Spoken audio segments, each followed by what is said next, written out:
안녕하세요. 40세 남자입니다. 오랜만에 직원들과 회식을 하고 잠이 오지 않는 밤입니다. 괜히 센치해지는 기분에 저와 깊은 인연을 가진 사람 하나를 소개해 보려고 합니다. 피 한 방울 섞이지 않았지만 피가 섞인 형제보다 더 뜨거운 우애를 나누고 있는 사람에 대해서요. 저의 가족을 먼저 소개해 보자면 아버지는 세무사였고 어머니는 피아노 강사였습니다. 어머니는 피아노 치는 것을 정말 좋아하셨고 잘 치셨습니다.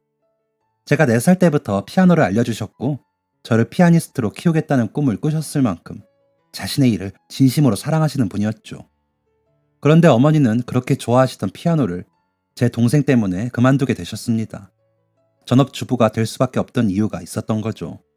저와 3살 터울의 남동생은 지적장애 2급이었습니다. 처음에 태어났을 때는 문제가 없어 보였습니다. 그런데 돌이 지나도 기어다니질 않고 두 돌이 지나도 엄마 아빠도 제대로 할 수 없는 것을 보고 문제가 있구나 싶었던 거죠. 다른 가족들은 엄마 아빠가 이렇게 똑똑한데 뭐가 걱정이냐? 유난이다. 때 되면 다 알아서 한다고 하면서 불안해하는 부모님을 안심시켰습니다.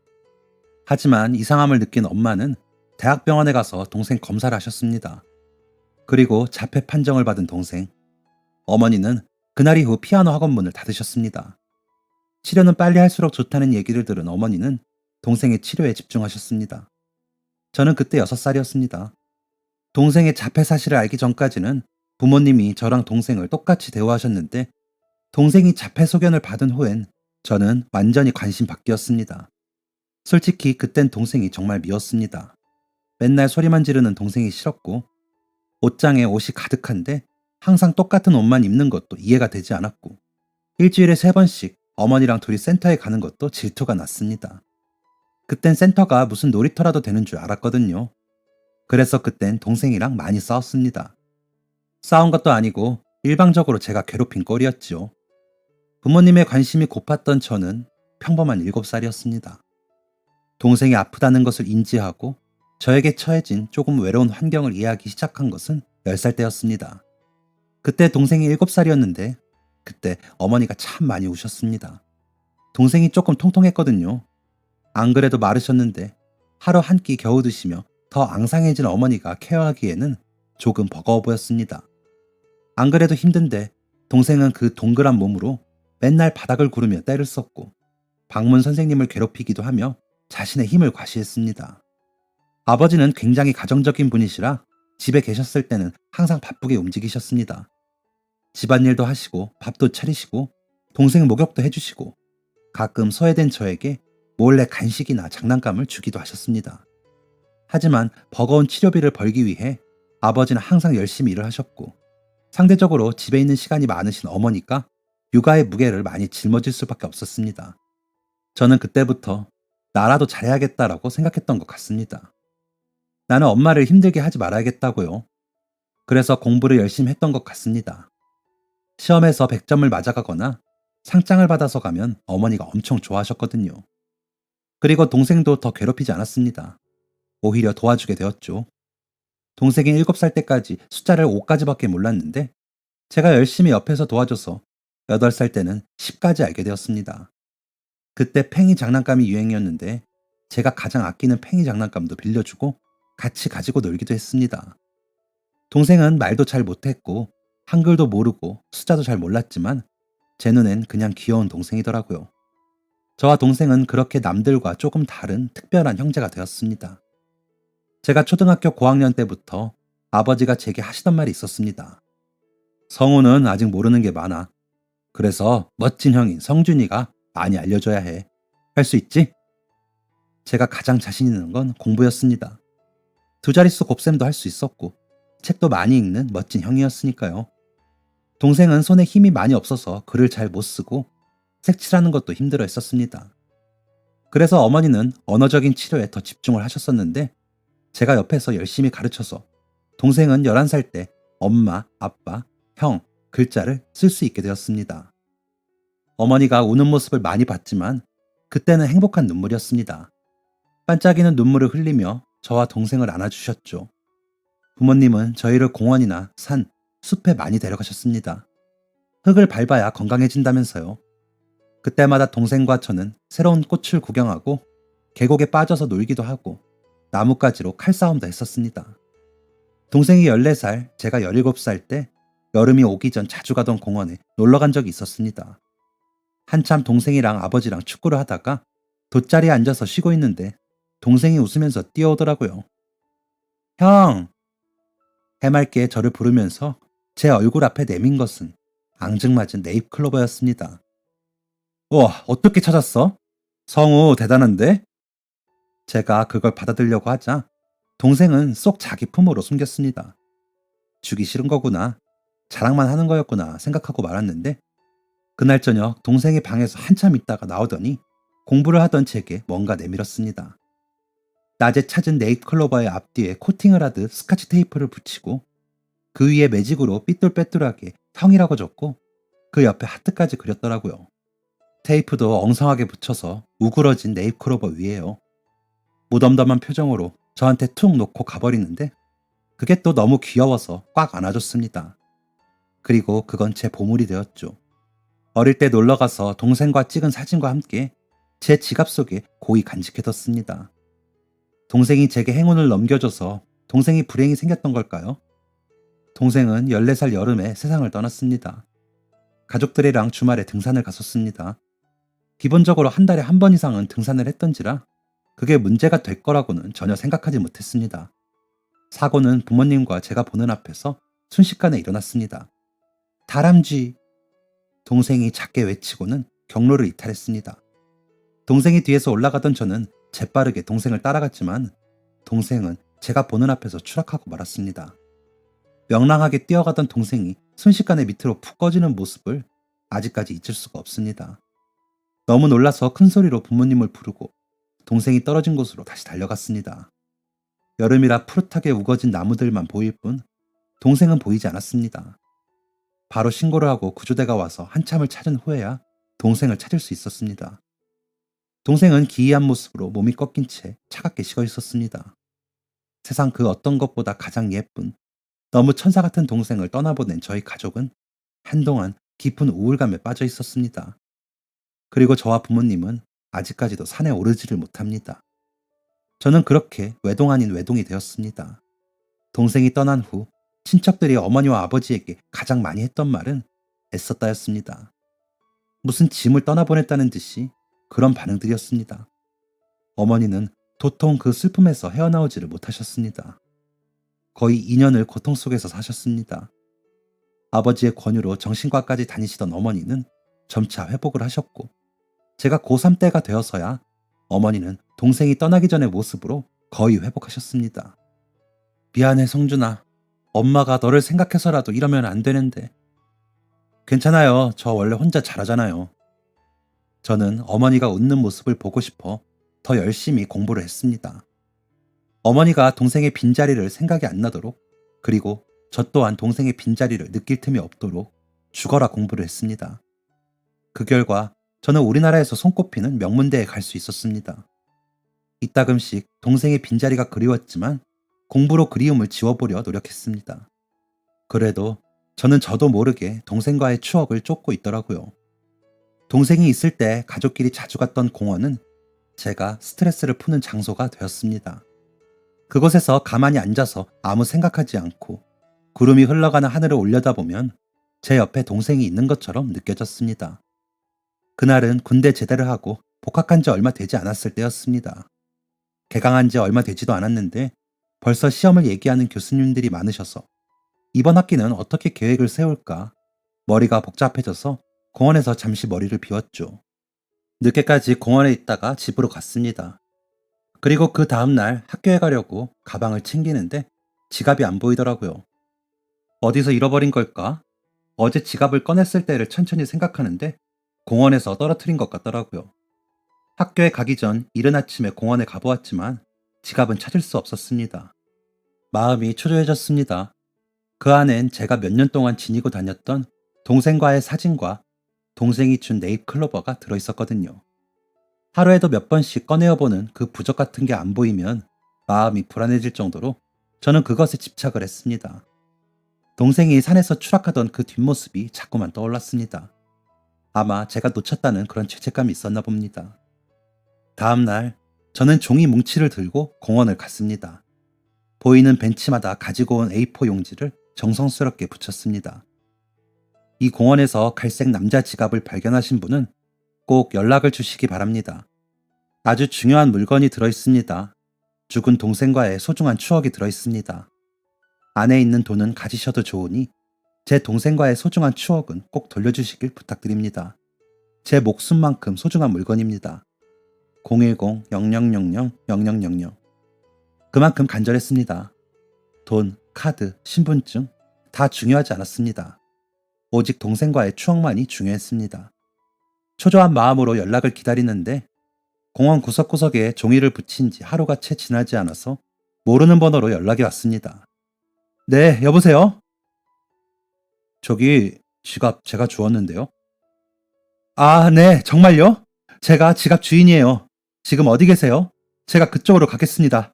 감사합니다. 진짜 감사해요. 어려 보이는 목소리의 남자아이는 그 공원에서 기다리겠다고 했습니다. 저는 곧장 공원으로 달려갔고 그곳에서 제 지갑을 들고 있는 아이를 보고 차마 저는 바로 다가갈 수가 없었습니다. 떠난 제 동생은 14살이었습니다. 그 또래의 남자아이가 저를 기다리고 있었습니다. 비슷한 키, 비슷한 체형, 헤어스타일까지 비슷한 그 아이를 보자 시간이 멈춘 것 같았습니다. 동생이 살아있던 17살 때로 돌아간 것 같았습니다. 그 시간이 깨질까 무서워 아이에게 다가가지 못하고 있었는데 아이가 저를 발견하고 다가오더라고요. 아저씨가 지갑 주인이죠? 아저씨? 와장창 제 추억이 깨졌습니다. 아저씨라니. 요즘엔 군대 다녀오면 다 아저씨인 건가? 아직 24인데 내가 아저씨로 보이나 했습니다. 아, 죄송요. 형이요, 형. 적당히 틱틱거리는 말투와 개스음칠에 뜬 눈이 제 동생과는 다른 아주 평범한 사춘기 중학생임을 말해주고 있었습니다. 괜히 웃음이 났습니다. 너 몇 살이야? 15이요. 중2. 지갑 네가 주웠어? 네, 어제 새벽에요. 학교 가다가요. 아이에게 받아든 지갑을 열어보니까 카드도 다 그대로, 들어있던 현금도 다 그대로였습니다. 어떻게 돌려줄 생각을 했어? 기특하네. 그냥 뭐 할머니가 주래서요. 혼났어요. 그거 주워가서. 그랬구나. 형이 아직 학생이라 사례금 같은 건 줄 돈이 없고 뭐 먹고 싶은 거 있어? 다 말해봐. 형이 사줄게. 진짜 다 말해요? 그제서야 제 눈을 곁눈질로 힐끔 쳐다보던 아이는 저를 치킨집으로 데려갔습니다. 새로 나온 메뉴라던 치킨 한 마리에 무슨 소스도 추가하고 작은 떡볶이까지 시켜서 정말 맛있게 먹더라고요. 귀엽기만 한 그 모습에 웃음만 나왔습니다.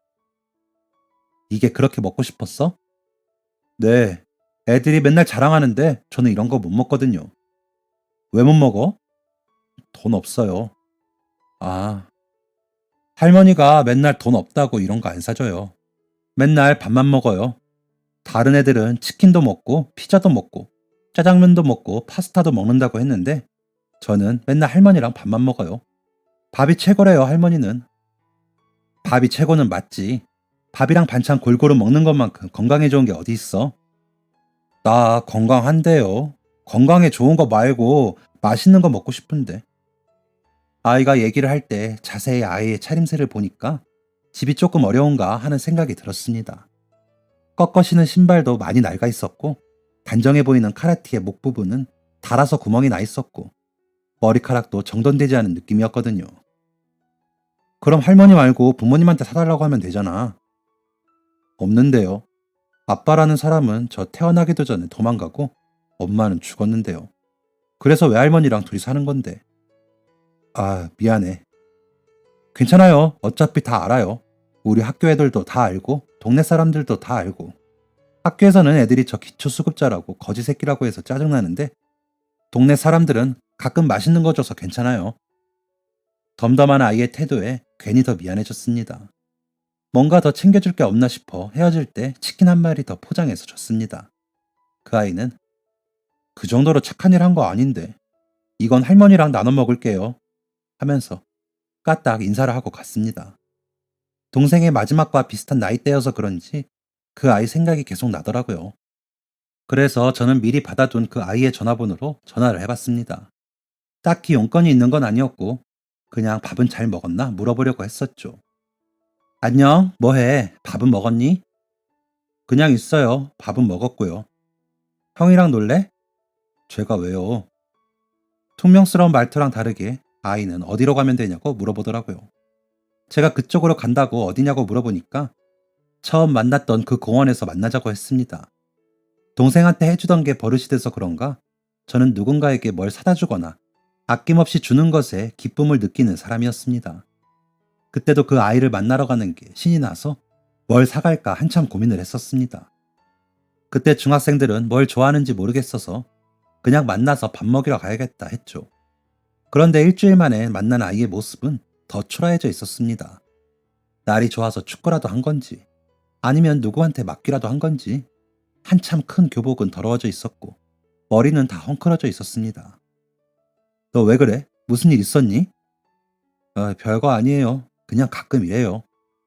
가끔 이러다니 뭐가 가끔 이래. 같은 학교 애들이 그랬어? 아이는 고개를 끄덕끄덕 했습니다.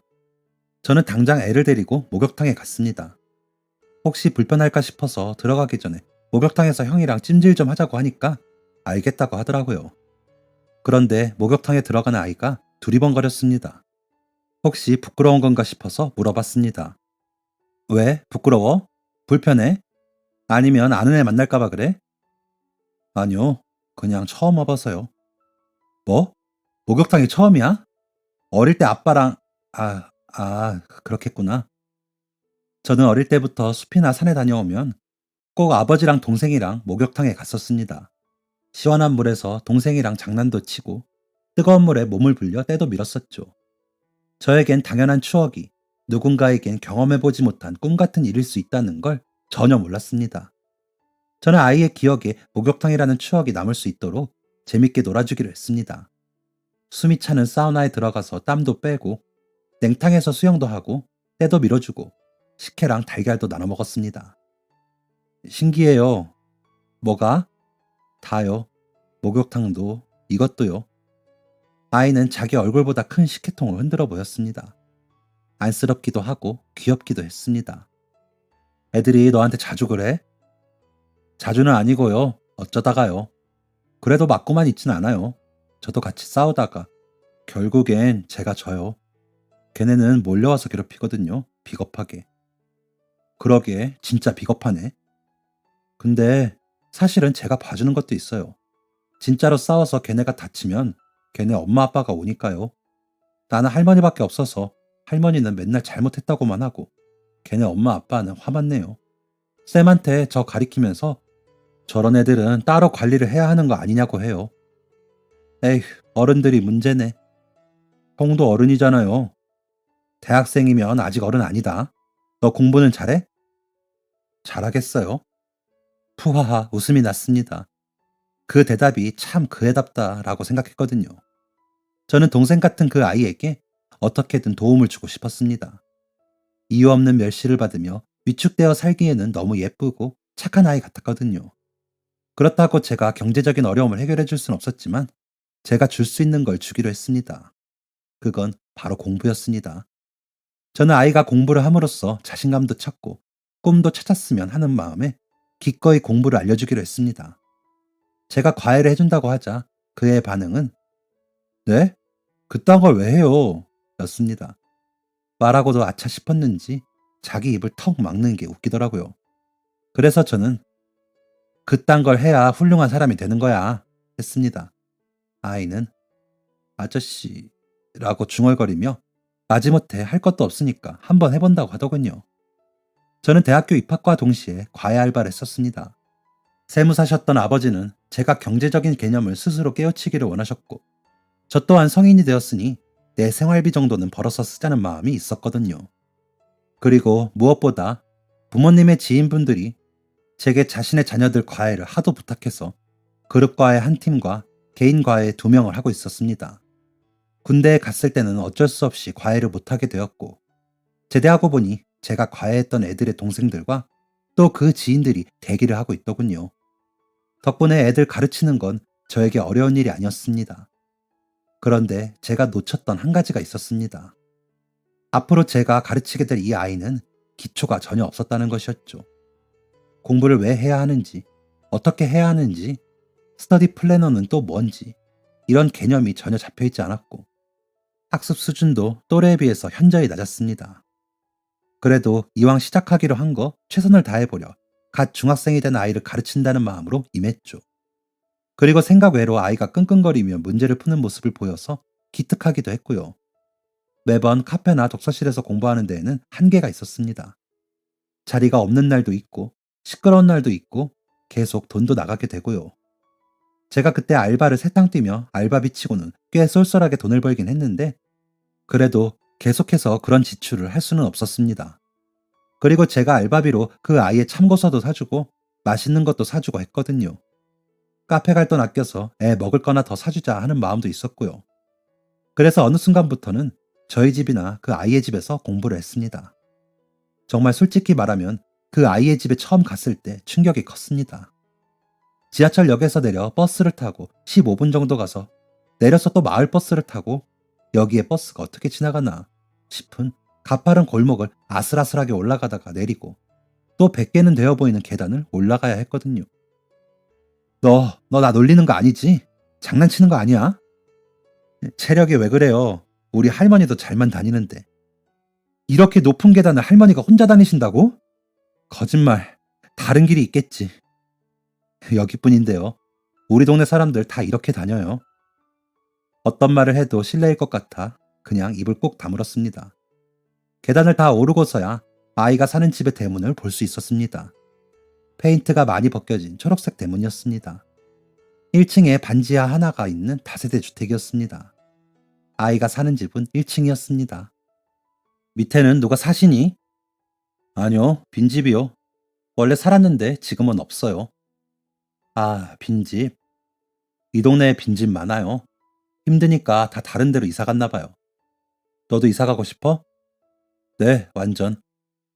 제가 그 아이였어도 그런 말이 나왔을 것 같았습니다. 집은 많이 낡아 있었습니다.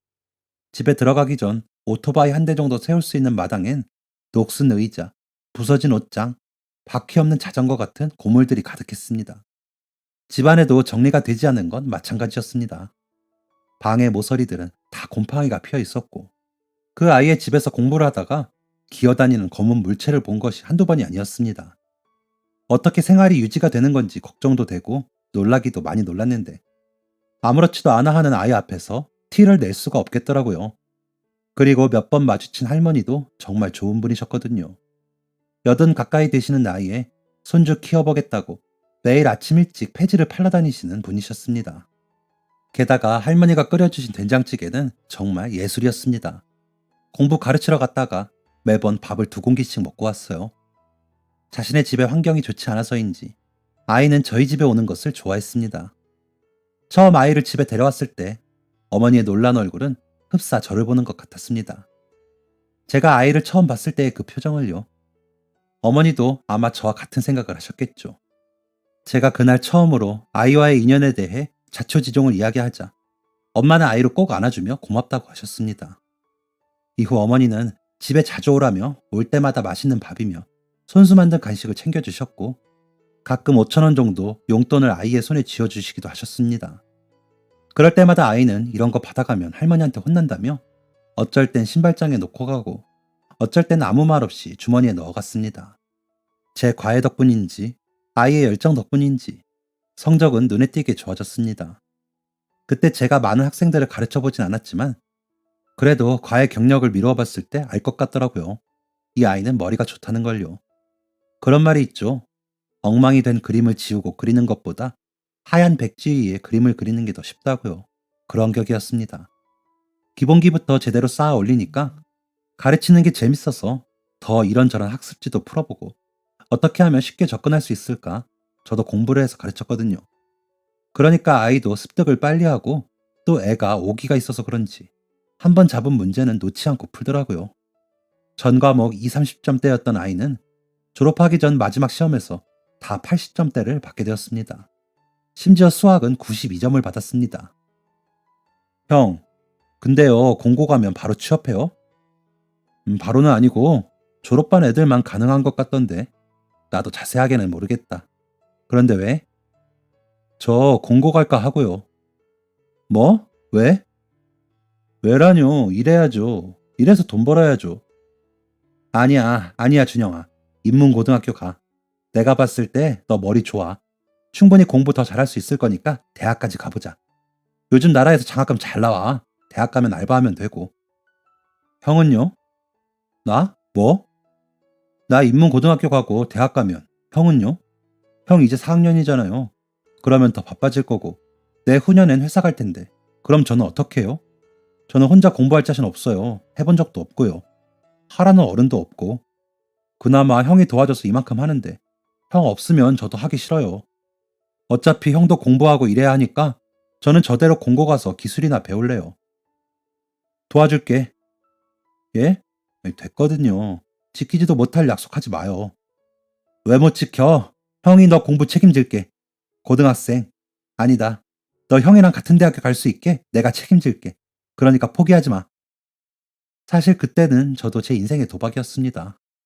이 아이의 말대로 저는 저대로 제 인생을 잘 만들어야 했고, 이 와중에 남의 공부까지 도와준다는 건 사실 많이 힘든 일이었었거든요. 또 내가 뭐라고 이 아이의 인생을 책임지네, 마네 해도 되는 건가 싶기도 했고요. 그런데 그때는 그 아이가 하는 말이 저 좀 도와주세요. 저 놓지 말아주세요. 하는 것 같았습니다. 그래서 저는 감히 이 아이의 중요한 순간을 책임지겠다고 한 거고요. 그리고 그때 저의 도박은 완전히 대성공이었습니다. 정말로 그 아이가 저희 학교에 합격을 한 것이었습니다. 자기 감정 표현이 서툰 내성적인 성격에 맨날 틱틱거리는 아이가 울면서 전화를 했을 때는 정말 무슨 일이 생겼나 싶었습니다. 울음이 가득 찬 목소리로 그러더라고요. 형, 형, 붙었어요. 나, 나 붙었어. 퇴근하자마자 달려갔는데 울었던 게 민망했는지 퉁퉁 부은 눈으로 또 틱틱대면서 뭐요? 왜요? 하더라고요. 정말 어찌나 귀여워 죽겠던지. 그날 술은 어른한테 배워야 한다면서 이제 막 성인이 된 아이 앉혀놓고 삼겹살에 소주 먹던 게 생각이 납니다. 준영아, 축하한다. 네. 그리고 이거 잘 가져가. 뭔데요? 제가 준 봉투를 열어본 아이의 눈이 귀신이라도 본 것처럼 휘둥그레졌습니다. 사실 제가 아이에게 책임지겠다는 말을 뱉은 후 따로 돈을 조금씩 모아뒀거든요. 저도 제가 뱉은 말에 책임을 지고 싶어서요. 알바비도 모으고 월급도 모으다 보니까 한 학기 등록금 정도는 되어 있더라고요. 장학금 잘 나온다고 하지만 대학교 들어갈 때 필요한 것도 있을 거고 신입생이라 많이 놀고 싶기도 할 텐데 조금이라도 보탬이 되고 싶었습니다. 입학 축하금. 그 무뚝뚝한 애가 갑자기 울더라고요. 애가 취했나 했는데 그건 아닌 것 같았습니다. 팔로 눈을 가리고 끄끄 울더라고요. 너 왜 울어? 형, 제가 이걸 어떻게 받아요? 지금까지 형이 해준 게 얼만데. 너가 내 지갑 찾아준 사례금이라 생각해도 내 목숨보다 소중한 걸 찾아줬잖아. 고마워서요, 형. 형, 진짜 제가 나중에 이거 다 갚을게요. 꼭 갚을게요. 지금까지 받았던 건 모두 전부 다 갚을게요. 그래, 꼭 갚아라. 그 애는 눈물로 얼룩진 얼굴을 하고 활짝 웃으면서 고개를 끄덕였습니다. 전 그때 이 아이가 앞으로 마주할 인생에도 많은 도움을 줘야겠다고 생각했습니다. 제 예상이 틀리지 않았습니다. 아이는 정말 똑똑했고 대학교에서도 인정받는 아이였습니다. 장학금 받으며 또 틈틈이 과외도 하며 몸이 부서지도록 공부하는데 정말 기특하더라고요.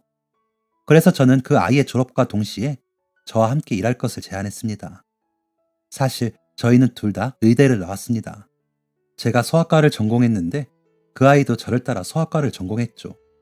제가 개원 준비를 하고 있을 때가 38쯤이었고 그때 그 아이가 졸업하고 고시 보고 의사 면허 취득했을 때였습니다. 그때 제가 결혼하고 둘째 태어나기 직전이었는데 저희 부모님이랑 장인어른께서 도움을 주셔서 병원을 개원할 수 있었거든요. 부양할 가족들이 있으니 망하지 않고 제대로 하고 싶은 마음에 같이 일할 만한 사람을 찾아보는데 다 영 탐탁치가 않더라고요.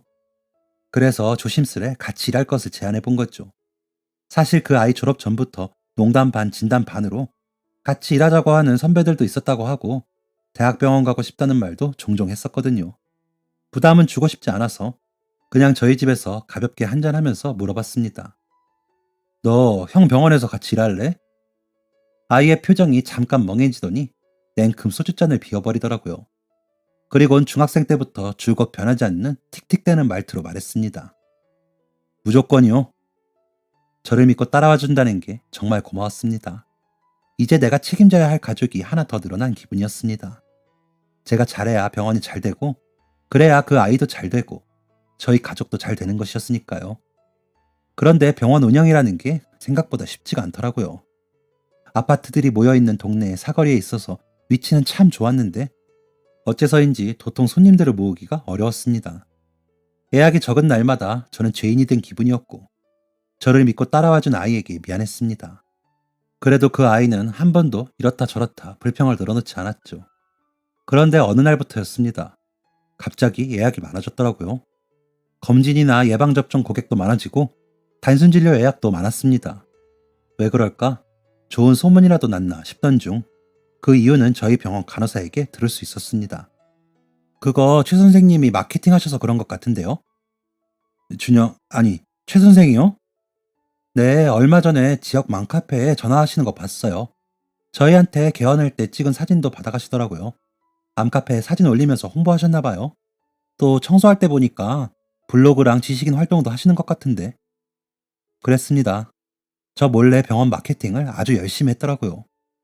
병원 블로그도 만들어서 매일 하루에 하나씩 정보글을 올렸고 지역 맘카페와 연락해서 카페 홍보도 부탁했더라고요. 준영아, 얘기 들었다. 네가 한 거라며? 진짜 고마워. 나는 가만히만 있었지 그런 거 할 생각도 못했는데. 형 병원이지만 내가 일하는 직장이기도 하잖아요. 당연하죠. 내가 잘해야 병원도 잘 되고 형도 잘 되잖아요. 그리고 다 갚는다고 했잖아요.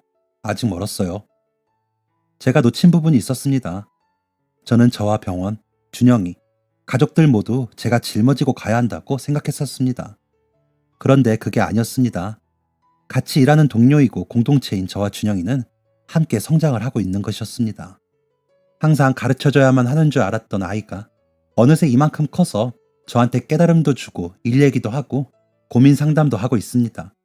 아직 제 눈에는 15살짜리의 귀여운 꼬마로 보이는데 말이죠. 얼마 전에 준영이는 항상 노래를 부르던 아파트로 이사를 갔습니다. 아쉽게도 할머니는 같이 못 가셨습니다. 준영이 대학생 때 돌아가셨거든요. 할머니 돌아가시고 준영이는 외로워서 못 살겠다며 혼자 원룸 잡아서 쭉 살다가 드디어 아파트에 갔습니다. 너무너무 좋답니다. 매일 엘리베이터를 타서 행복하다고 하네요. 준영이는 가끔 가다 저 덕분에 이렇게 산다고 고백 아닌 고백을 하는데 저는 절대 그렇게 생각하지 않습니다. 그건 모두 똑똑한 그 아이 스스로 이뤄낸 거라고 전 생각합니다. 저의 소중한 동생과의 추억을 계속 소중하게 남겨둘 수 있게 해주고 허전했던 그 빈자리를 채워준 준영이에게 제가 더 감사합니다. 그리고 하늘에 있는 내 동생아, 나는 알고 있다. 네가 먼저 가고 나서 형이 많이 외로울까봐 내게 준영이를 보내준 거. 다음 생에도 다시 내 동생으로 태어나줘. 사연을 들어주신 여러분께 감사함을 전합니다. 그럼 모두 행복하십시오.